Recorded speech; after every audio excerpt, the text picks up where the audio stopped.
Bonjour à toutes et à tous et bienvenue pour votre entretien de la matinale. Villes nouvelles, villes intelligentes, c'est la question qui était au cœur d'une rencontre qui s'est tenue hier soir à Rabat. Organisée par Sciences Po Paris en collaboration avec la CDG et les anciens de Sciences Po Maroc, cette conférence est revenue sur la façon dont les enjeux liés à l'énergie transforment durablement leur organisation et impactent leur gouvernance. Pour nous parler de cette rencontre ce matin avec nous et nous éclairer sur ce sujet des villes durables, nous recevons Madame Sophie Mérité. Vous êtes professeure affiliée à Sciences Po et vous êtes surtout la directrice du Master exécutif en énergie, environnement et régulation, toujours à Sciences Po. Oui. Merci d'être avec nous. Alors, avant de parler de ce colloque qui s'est tenu donc hier soir à Rabat, la COP22 vient de se terminer au Maroc. Est-ce que, selon vous, on a assez pris en compte lors de cet événement cette question des villes durables et notamment pour le continent africain ? Merci de m'avoir conviée ce matin. Alors effectivement, lors de la COP Marrakech, COP 22, il est évident que la ville est devenue de plus en plus importante et on va dire avec grand plaisir et grand soulagement, car aujourd'hui les États se sont très bien rendus compte qu'il était impossible de réduire les émissions de gaz à effet de serre sans prendre en compte les partenaires tels que les entreprises. Donc il y a eu des plateformes qui ont été créées, mais également les villes. On l'avait déjà vu à Paris avec la COP21, avec le pacte des maires. Et donc aujourd'hui, à la COP22, il y a eu des journées dédiées aux villes. Et notamment, vous le signaliez avec raison, la ville et le continent africain sont aujourd'hui deux grands défis à essayer de mettre en accord, puisque le continent africain va avoir à gérer une urbanisation extrêmement rapide et les enjeux derrière une urbanisation rapide plus une démographie, ce sont des enjeux de développement durable. Est-ce qu'on anticipe assez déjà sur la façon dont on va devoir gérer ces villes, l'explosion de ces villes? Jamais, jamais. Et souvent, malheureusement, on essaye de copier ce qui a déjà été fait et selon moi c'est une erreur. Faut vraiment prendre en compte les différences entre les continents, entre les pays et on peut s'inspirer et même c'est très bien de s'inspirer, mais c'est là où moi je fais un appel à l'innovation. Il faut être innovant, il faut être créatif, il faut apprendre des autres, mais ne pas se dire on va copier ce qui a déjà été fait et ce qui fonctionne. Alors est-ce que la COP22 a été innovante en ce sens? Est-ce que vous avez retenu des aspects positifs sur cette question des villes durables et sur quels aspects au contraire il faut encore rester vigilant et porter toute l'attention aujourd'hui? Alors je vais plutôt répondre sur la vigilance pour rester positive sur la fin. La vigilance, elle est malheureusement financière. C'est-à-dire qu'aujourd'hui, on peut avoir tous les objectifs que l'on souhaite. Si on n'a pas derrière les moyens financiers, ça devient très compliqué.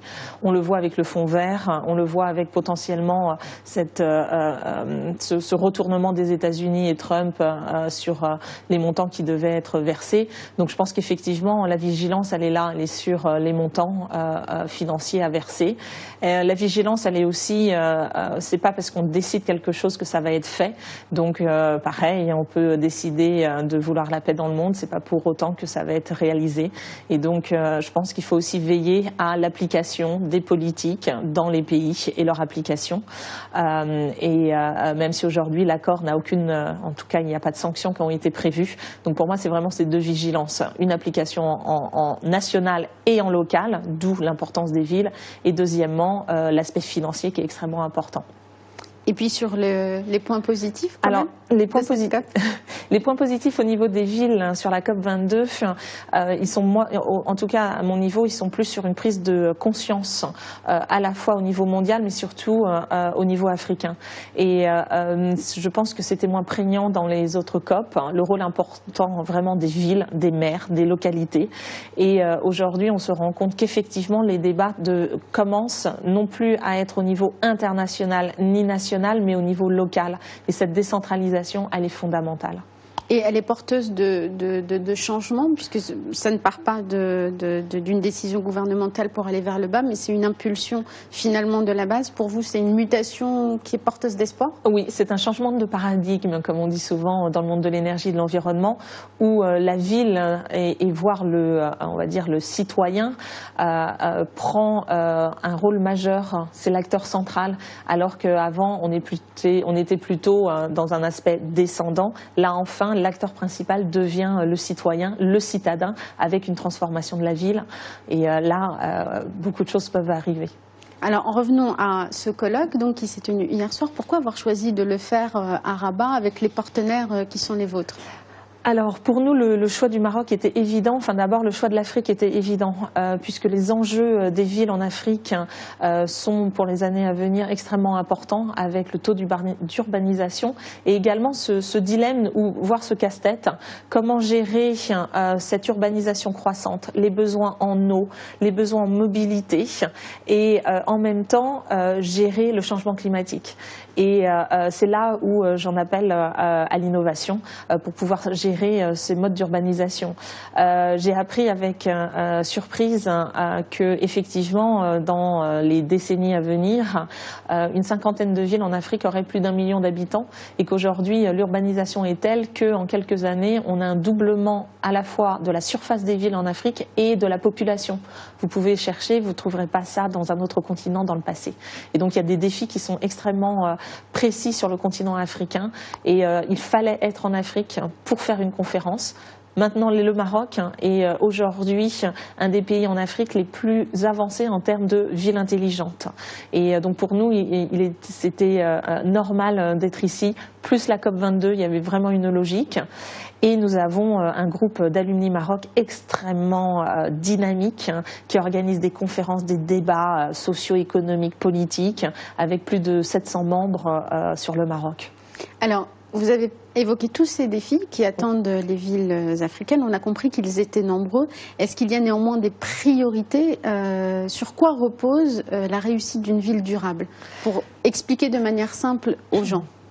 Alors déjà, il y a une différence entre ville nouvelle, ville durable, ville intelligente. La ville nouvelle, c'est là une question de vocabulaire. C'est une ville qu'on va construire, une nouvelle ville, souvent. Pour résorber souvent l'arrivée de nouvelles populations. C'est sur vraiment l'urbanisation. On a besoin de construire et d'accueillir.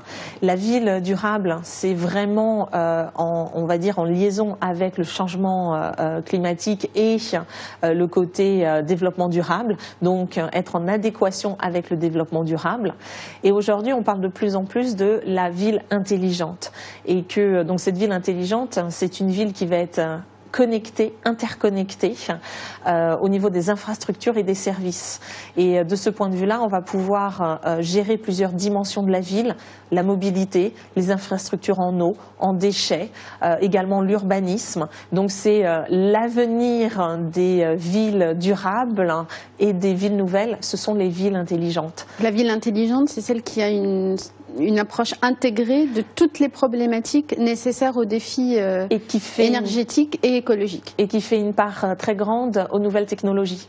Donc à l'Internet, les objets connectés, c'est l'idée très anglo-saxonne, il faut que nous soyons plus intelligents, donc avec des villes intelligentes, avec des compteurs intelligents, avec des consommateurs intelligents, donc tout ce qui est des bâtiments intelligents, donc au lieu d'avoir un bâtiment en termes d'efficacité énergétique, des bâtiments qui soient consommateurs d'énergie, ayons au moins des bâtiments qui soient autonomes en énergie, voire des bâtiments qui soient à énergie positive. Donc c'est vraiment cet aspect où le local reprend le premier plan et soyons intelligents pour gérer ces nouveaux défis auxquels nous devons faire face. Alors, ça implique quoi de relever ces défis? Vous avez évoqué tout à l'heure l'aspect financement, parce que j'imagine qu'il y a un coût pour ces villes intelligentes, il y a un coût, et puis aussi, est-ce qu'il y a aussi des aménagements à faire sur le plan juridique, et comment accompagner le Maroc et les pays africains vers ce cadre juridique? Est-ce qu'il en existe ailleurs? Est-ce que c'est transposable? Est-ce que c'est une question qui se gère à l'international? Comment ça marche? Que de questions. Je n'ai pas toutes les réponses. Mais effectivement, les villes intelligentes, vous en avez dans le monde entier, que ce soit aux États-Unis, que ce soit en Europe. En France, on a 1200 projets depuis quelques années. Vous avez même un classement des villes les plus intelligentes. Normalement, voilà, première position, c'est la ville de Singapour, mais vous avez aussi Barcelone, San Francisco.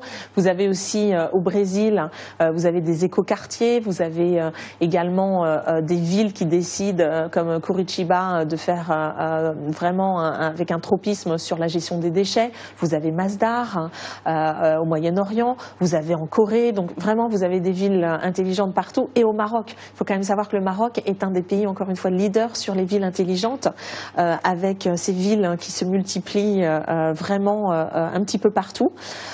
Chaque ville en général va essayer de plutôt aller vers le point ou la faiblesse à régler. Donc ça peut être la mobilité. Donc d'abord la priorité va être de gérer cette mobilité. En Inde, c'est la question clé, c'est la mobilité et la gestion de l'eau.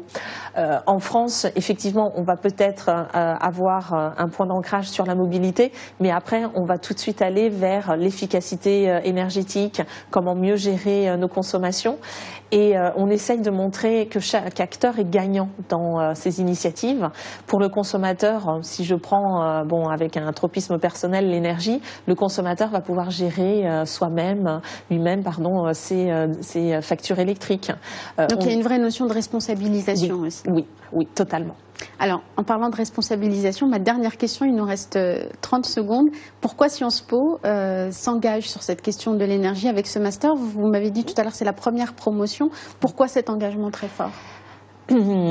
Parce que c'est impossible pour Sciences Po de ne pas être dans l'énergie aujourd'hui. C'est un des défis, parmi les plus grands défis dans les décennies à venir. Sciences Po, la force de Sciences Po, c'est l'analyse de ce monde sphère publique, sphère privée. En termes de régulation, le marché de l'énergie est en train de connaître une formidable réorganisation où on a des activités ouvertes à la concurrence, des activités qui ne le sont pas. Donc avoir des acteurs à la fois publics et privés qui se comprennent. On a des challenges, des défis à l'international. On est vraiment dans le cœur de métier de Sciences Po. Et donc il fallait que Sciences Po soit là. Et Sciences Po est là. Parfait. Merci beaucoup, Madame Sophie Mérité. Je rappelle que vous êtes professeure affiliée donc à Sciences Po et directrice du Master exécutif Énergie, Environnement et Régulation. Merci beaucoup d'avoir été avec nous ce matin. Merci à vous tous et à vous toutes de nous avoir suivis. Restez sur Média TV dans un instant, la suite des programmes. Très bonne journée à tous.